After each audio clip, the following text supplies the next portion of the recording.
For Christ did not send me to baptize, but to preach the gospel, not with the wisdom of words, lest the cross of Christ should be made of no effect. For the message of the cross is foolishness to those who are perishing. But to us who are being saved, it is the power of God. For it is written, I will destroy the wisdom of the wise and bring to nothing the understanding of the prudent. Where is the wise? Where is the scribe? Where is the disputer of this age? Has not God made foolish the wisdom of this world? For since, in the wisdom of God, the world through its own wisdom did not know God, it pleased God through the foolishness of the message preached to save those who believe. For Jews request a sign, and Greeks seek after wisdom. But we preach Christ crucified, to the Jews a stumbling block, and to the Greeks foolishness. But to those who are called, both Jews and Greeks, Christ, the power of God and the wisdom of God. Because the foolishness of God is wiser than men, and the weakness of God is stronger than men. For you see your calling, brethren, that not many wise according to the flesh, not many mighty, not many noble are called. But God has chosen the foolish things of the world to put to shame the wise. And God has chosen the weak things of the world to put to shame the things which are mighty. And the base things of the world and the things which are despised, God has chosen. And the things which are not, to bring to nothing the things that are, that no flesh should glory in his presence. But of him you are in Christ Jesus, who became for us wisdom from God, and righteousness, and sanctification, and redemption. That as it is written, he who glories, let him glory in the Lord.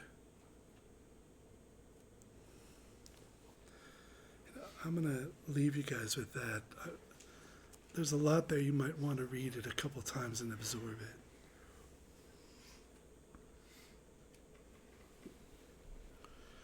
Maybe I won't speak a long time tonight at all. Maybe. I hope. And but I want to say a couple things, and I'm torn. Should I go with my notes or should I wing it? I never know what's going to be better.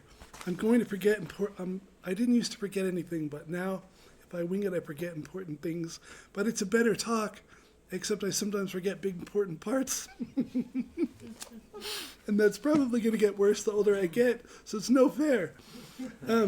So that's no fun. The first thing I want to say is it matters to say Christianity is not anti-intellectual. There's nothing here that is trying to destroy the power of intellect and the power of reason. It's one of, God is a reasonable being. And so we have intelligence because God has intelligence. And also, strangely, it occurs to me to say that faith is not believing in something without evidence. That's the way that the religious followers of the new religion of scientism will frame it. They'll say faith is believing in things without evidence, therefore faith is irrational. And that's just not the case. Faith is many things, but on this level, at the smallest level, no one here has faith without evidence. Nobody. You may have trusted someone to do an experiment of prayer and invite Christ and God into your life, but the reason you kept doing it is not because you now are just comforted blindly by this notion that there's a God. You continue on with it because it changes your life in a way nothing else did. That's evidence. It's not proof. So people will say, well, that's not proof. Yes, that's true. But except in mathematics, there are no sciences that have proof. All we have are theories built upon by tons of evidence. Evidence isn't always 100% conclusive. So what I'm trying to say here is no one can tell you that you don't have evidence for God's existence. That's crazy. When you pray and meditate and your life changes, that is evidence. When you read theology 4 years into your journey and the theology that they're describing matches what's been happening to you, that is evidence. It's not proof, but it's evidence. Does that make sense? So here, Paul is really, I think what Paul's doing is highlighting God's view on our intellect. And not just our intellect, though, but our intellect as it has fallen in the world. So there's two things I think being discussed. There's intelligence itself, our ability to reason and think, and then also our ability to reason and think in our fallen state. And I think those are really important because so what Paul is saying is you can't arrive to a knowledge of Christ solely through intellect. You can't. And I think what God's telling us is that while our intelligence is incredibly powerful and incredibly important, we have higher faculties than that. Or we have other faculties that must be in place in order for us to trust our intelligence. And I hope this makes sense. I've known for a fact there is God since I was 20. So there's zero doubt at all that God exists. I know. I've experienced it directly, and I've watched it produce miracles in the world. In hospitals, hooked to machines where the person got well instantly. I've seen that. So I've seen the white light come in a room. I've watched it cure someone, and I've watched that person leave the ICU because of that cure. Okay, that's tons of evidence, lots and lots of it. I've known there's God since I was 20. I think I knew before that, but this is where I could say I have evidence, I know. So then, when the atheists arose on the scene and convinced, this all happened in my lifetime, convinced so many people to abandon Christianity because they said it was irrational to believe. You have to think of what that looks like to a person who knows there's God. So imagine this. I'm not coming from a neutral place where I don't know, listening to people debate. I'm coming from a place where I have more information than they do. And I know there's God for a fact. It's not a theory, it's a matter of my experience. Multiple experiences. So I know there's God. I know there's God. And yet I'm watching people more intelligent than me, using their best reasoning, coming up with proofs that there's no God. If you know there's God and you watch these kinds of debates, that is a different kind of learning experience. You're not wondering who's going to win and who's right. You already know the outcome. So now it's a case study. And every time you hear a debate or read a debate, I've read countless hours of debate and listened to also, you start to see how people use their intellect. You start to see that the intellect doesn't operate alone, but that it operates in concert with many other faculties in a human being. And you start to see the way in which they use their intellect, when they trust it, how they trust it, why they trust it. And you start to realize that very often our intellects are darkened profoundly by sin. Now I don't mean those atheists are all sinful and that's why they're I'm not now saying atheists are sinful. That's not it. You just start to realize that, yeah, we have this intellect that's working for us that God gave us, but it's darkened. It's darkened by fear. It's darkened by judgment.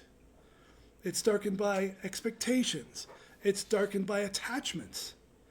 And so you start to realize that while the intellect is a pretty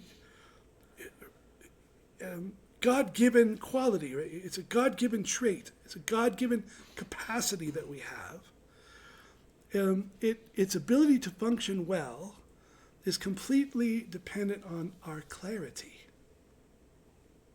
Our clarity. So, and our ability, to, I think, to trust. And now I'm talking about the times we're living in now where, trust in institutions has eroded. People don't trust institutions. And they don't trust experts either. And sometimes for reasons like catching them lying. And catching them be wrong and certain while they're being wrong. But you know how people, they overreact. So then there's this overreaction. See, if you realize you can't trust experts all the time, that no institutions have everything figured out, that we do live in an uncertain world with uncertain outcomes, when you realize that, most people enter fear. They enter fear. And then they want certainty. They want certainty. And in this modern era, they retreat to their YouTube corner of the world where they're getting the certainty fed to them every day by a very particular individual, telling them exactly what to believe about everything that's happening. But what I think that's about, it's not about a lack of intelligence. It's about fear. It's about an unwillingness to live in an uncertain world where you don't know, where you cannot know the motives of everyone. You can't know them. You can't know the outcome of every situation. You cannot know God's end to which God is trying to bring people to. That we are so limited on so many levels. And that creates fear in people who don't go a step further and sort of transcend all of that and put their trust in God. And not in a specific outcome. So we all want an outcome, the one that conforms to what we think, the way we think it should be. And then we're nervous if it isn't going to happen. So I think so the intellect, as great a capacity as it is, I've watched people, who are quite a bit more intelligent than me, come out certain there's no God. And there's about two other areas where I have special knowledge that I'm not going to mention them, but there are two other areas where I have special knowledge where the world is undecided about something and I know already because of mystical experience. And it's interesting to watch people much more intelligent than me, certainly wrong, and very certain about being wrong. That's how treacherous intellect is. And while it's God-given and good, and while we're not anti-intellectual at all, we realize that our intelligence is limited. And that even if we have genius-level IQ, we can be more blind than a person just pushing a 90 IQ. And it's easy to be way more wrong the more unresolved issues you have within your soul. That's how you're way more wrong. That's what leads to being wrong. And whenever I see someone who I know is wrong, I don't do this when they just disagree with my opinions, but in 2 or 3 areas where I have special knowledge, I know someone is wrong, then I have a very unique view into their soul. Why are they wrong? They're smarter than anyone I know in person. Why are they wrong? then you start to listen to them carefully. And you can find the darknesses, the lack of inventory, the unhealed wounds, the prides, the fears that cause them to become certain when they would have never come to that certainty without those emotional needs. Without those emotional needs. So I think what Paul is saying here is, we're not saying we're anti-intellectual. What he's saying is that salvation and God's power comes into the world transcendent of that capacity. It will make use of intelligent people when there's intelligent people that make use of. But it makes use of everyone who is ever open. And that the wise things of the world are quieted and silenced by the foolish things of the world. So I don't believe Paul thinks Christianity is foolish. John Lennox, one of the Christian apologists on the planet, I think he's incredible. And he's a mathematician, I think it's Harvard or somewhere, but he's incredible. He's so intelligent and is so clear and so bright. He makes a great case that it's not foolish at all. That as a scientist, as a rigidly strict scientist, you can completely believe in Christianity. I don't think Paul is saying the message is actually foolish. I think what he's saying is that according to the fallen mind, it looks foolish. And God comes in that way to shame the fallen mind that is puffed up in its arrogance, puffed up in its certainty. And we all, right now in our country, we all have to be very careful about not becoming puffed up in our certainty, in our arrogance, in our echo chambers. We have to be very, very careful that we don't sit in an ivory tower of our own making while accusing them over there to be sitting in that ivory tower. To be very careful of this, because it's separating people from one another. And this is all here. It's all here.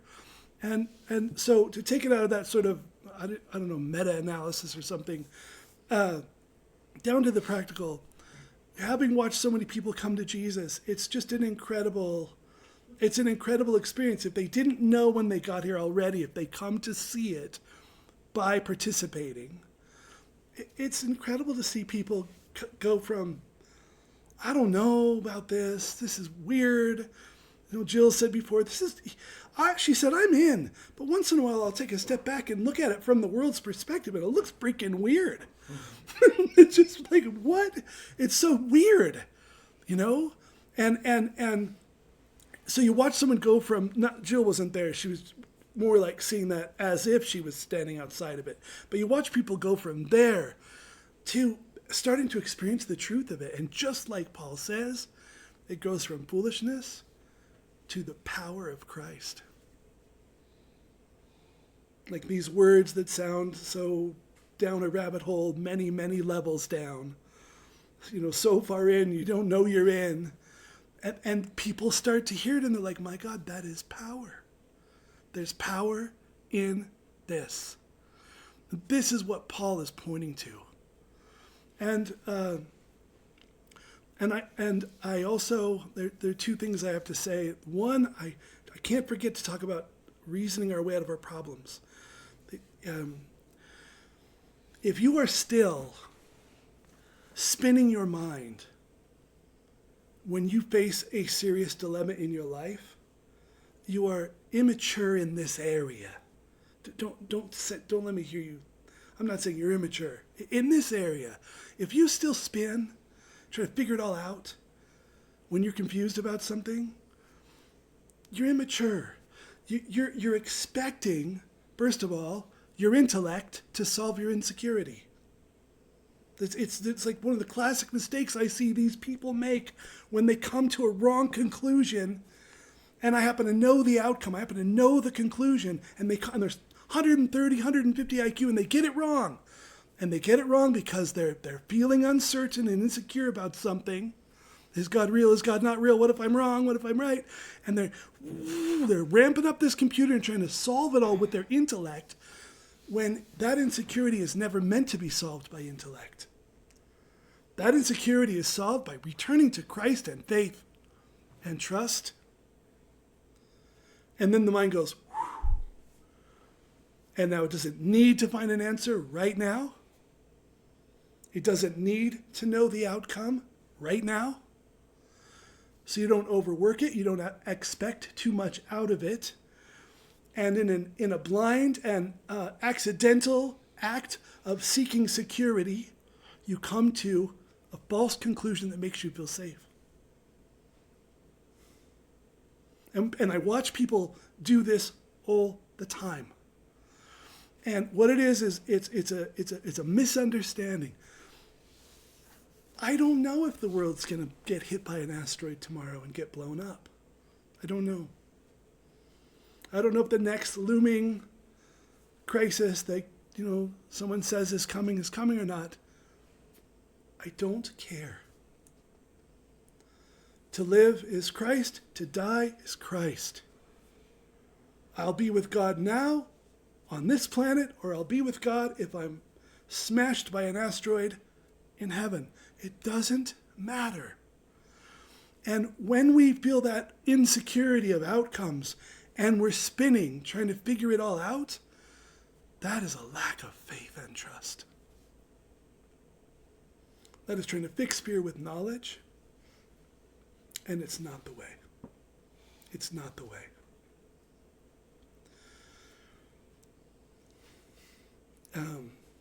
In a way that I can't reveal, my entire life, I don't mean my home life, but my entire life as a preacher, whatever this is, completely in the air. I still don't know what it's going to be.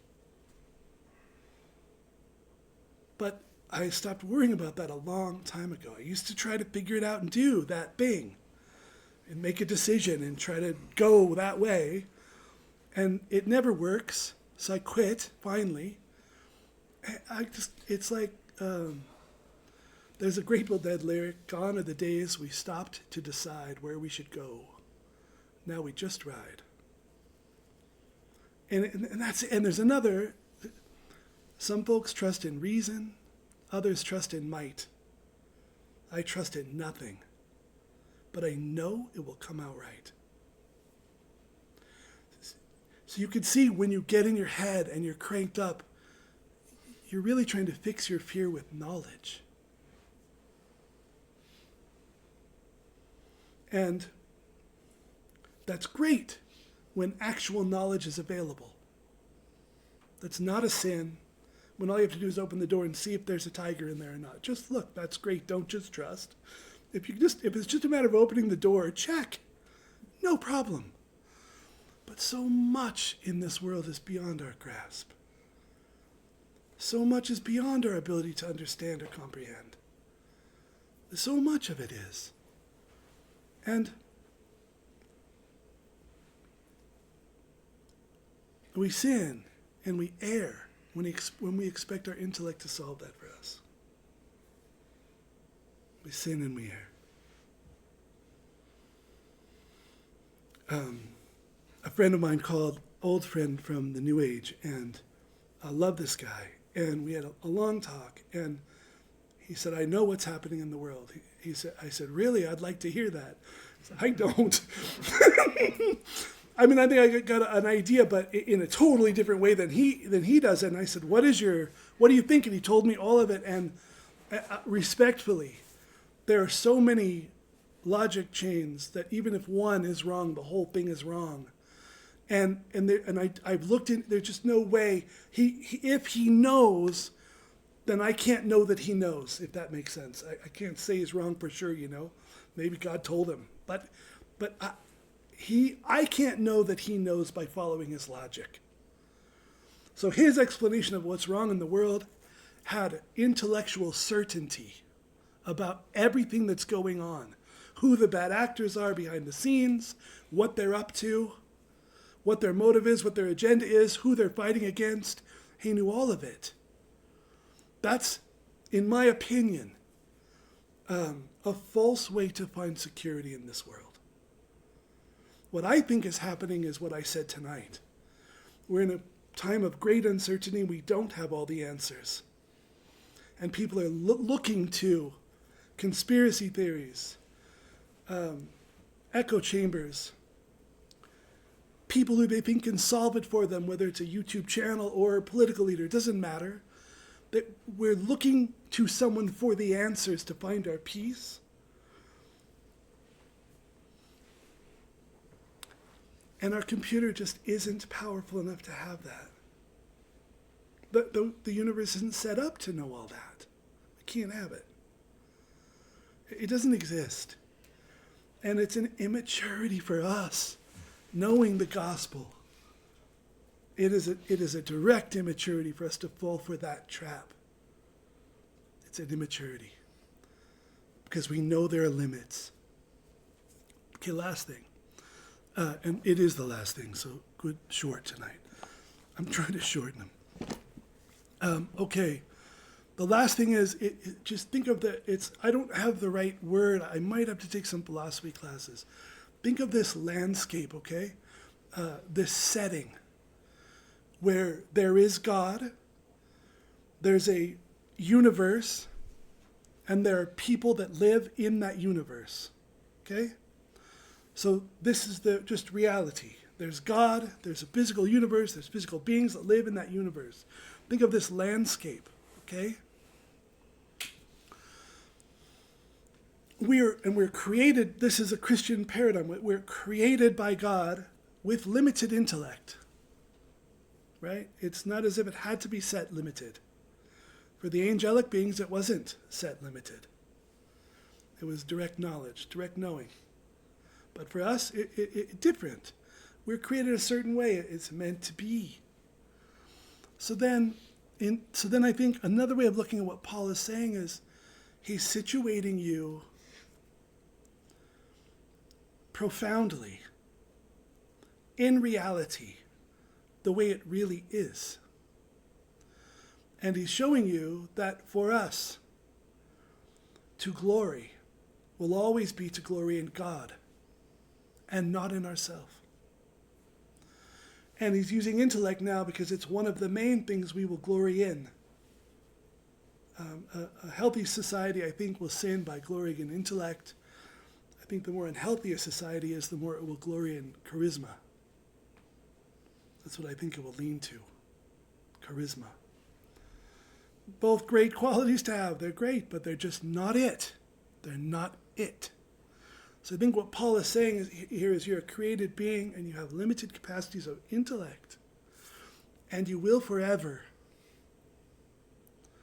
And so the way that you exist in this massive universe, in God's power, the way you navigate is through humility, through trust, through faith.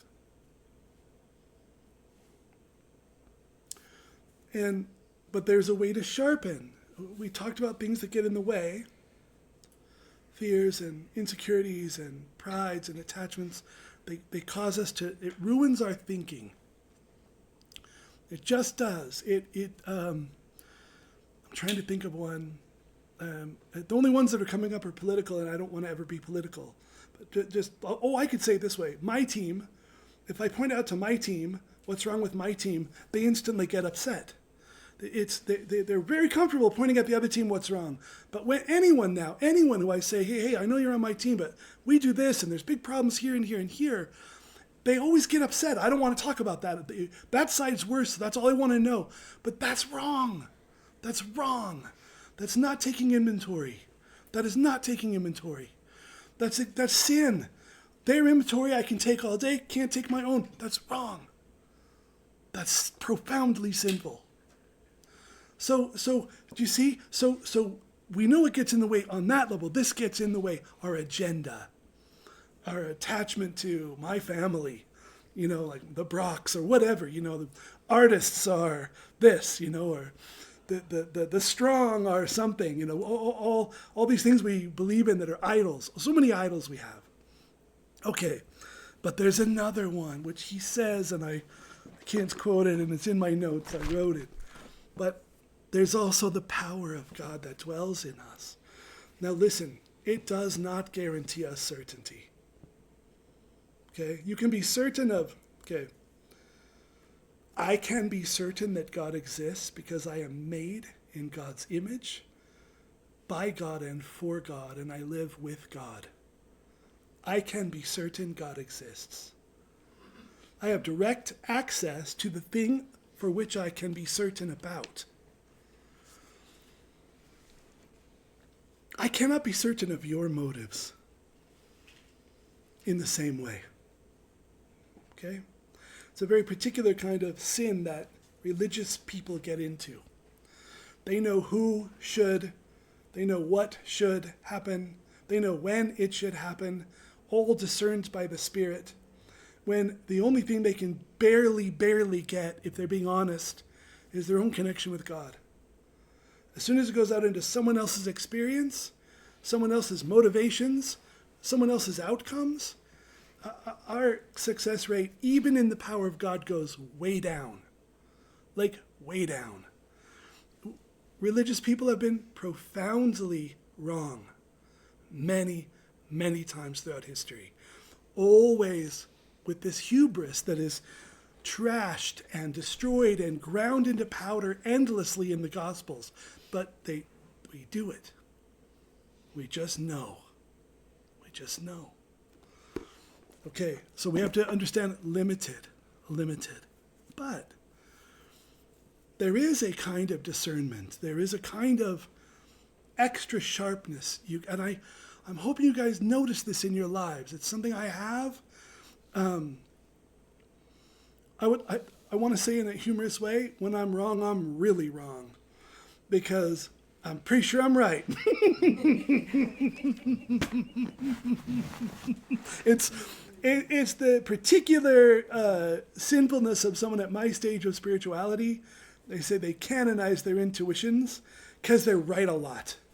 But then when you're off, you don't know it. So when someone tells me I'm off, I try to really listen. I really do. It doesn't matter who they are either. If someone in my sphere says you're wrong about this, I really try to listen, because when I'm wrong, I don't know it sometimes. Sometimes I really don't know. Like, I think I'm right. And then someone will say it and it'll land. Like, oh man, I'm off. And I did not know. But aside from that, knowing there's no certainty, no perfection, no perfect knowledge, haven't you noticed that you've got this spirit of truth living in you?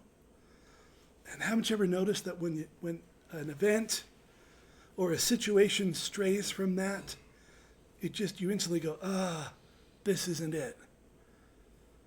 But you don't know what it isn't. You don't know what particularly about it isn't it. You could be wrong about that too, but that somehow we've gotten off track.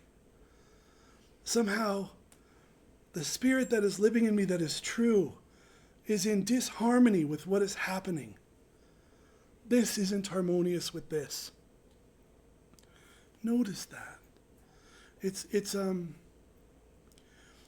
for limited beings with imperfect knowledge, it's our best compass.